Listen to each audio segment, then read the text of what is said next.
Hello, welcome to my channel. My name is Penny and this is Pod Popper's Place.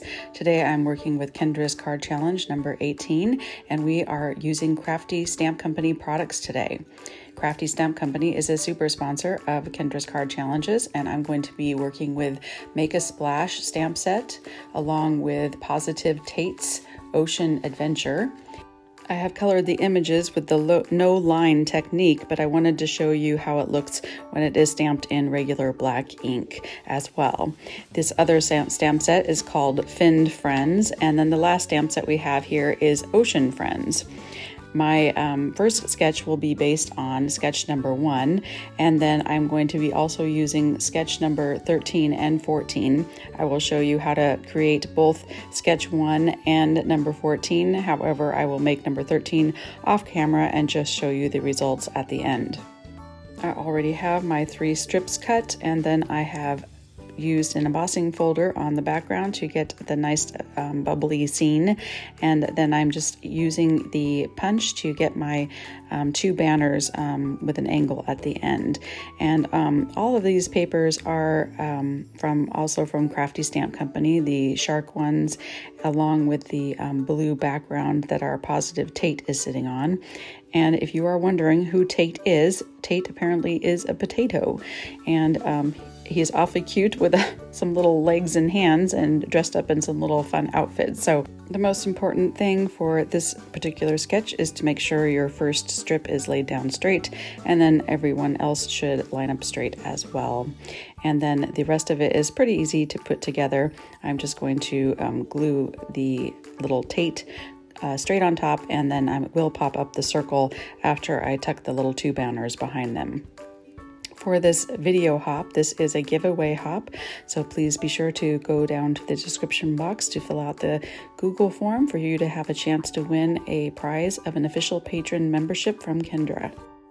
This is also a video hop, so you will want to be sure and click on the play all button so that you can watch all the videos in the hop, and they will just play one right after the other, and you don't even have to push the button to go to the next one. And that way you will see all of the inspiration for the Crafty Stamp Company video hop today.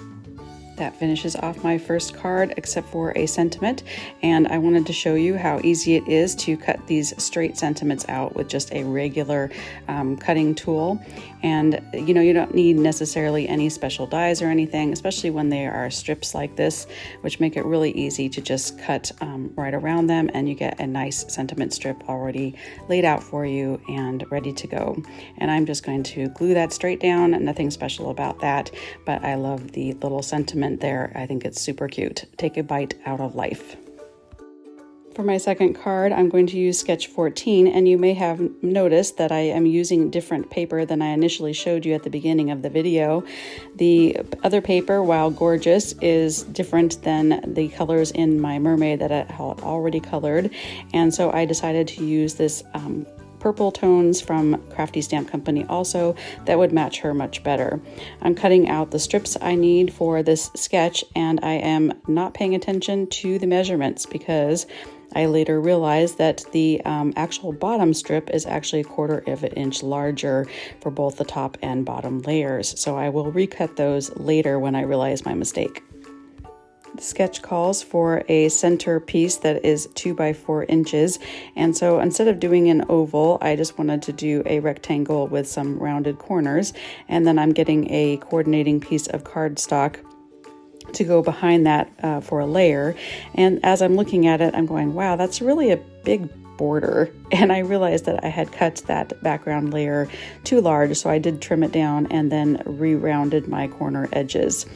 And I'm really looking at this and really wanting to like it, but I'm just not super happy with that blue. It feels kind of dull. It's not from Crafty Stamp Company, it's a different company, and I was just trying to match it. So I decided, let me put some dots on it to kind of match the Crafty Stamp Company paper and see if I like that better.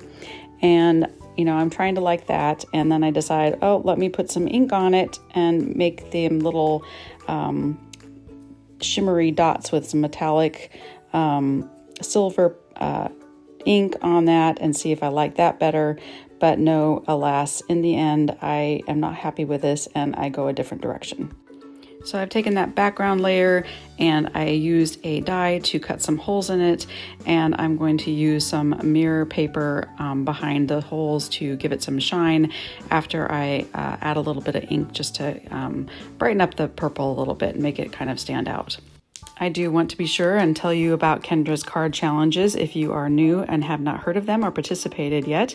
Kendra's card challenges are a quarterly challenge where you get to download a free PDF from Kendra that she creates. The card sketches will give you the opportunity to create unique cards using 6x6 sheets of paper and other items from your stash.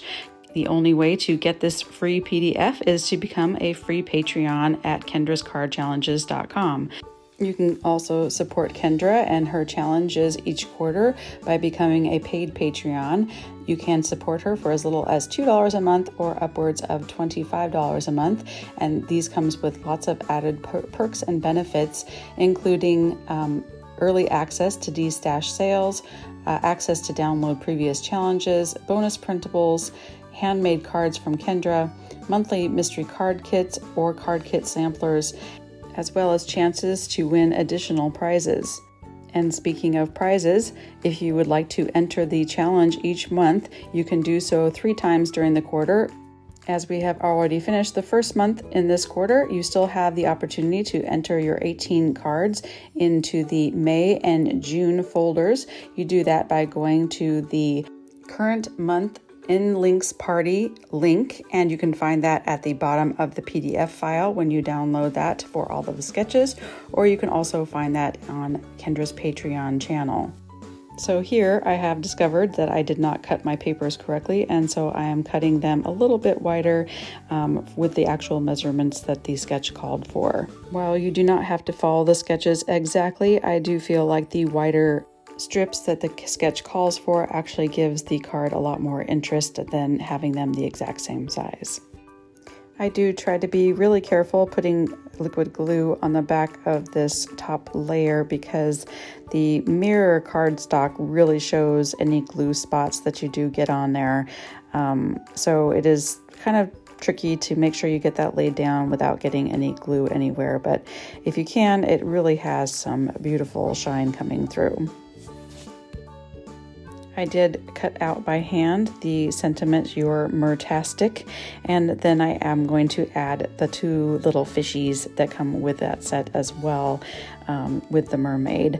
I think they're super pretty, they're super flowy, and while I used the no line coloring, it didn't cut out of my scan and cut the way I had hoped because the coloring and the lines were just so light. But when you use regular dark ink, it should cut out just fine if you do have a scan and cut to use. And then I do decide to go ahead and pop up that whole panel just to give it a little more interest. And she is just hanging off of the edge a little bit, so I don't need to add any additional foam tape behind her, just behind the main panel. I think will work fine. I really appreciate you spending some time with me today. I hope you enjoyed these cards. If you have any questions or comments you would like to leave, I would enjoy reading those and responding to them as needed. And I really would like it if you would consider subscribing to my channel. I would love to see you back here again and get to know you better. Take care and have a great day. Bye-bye.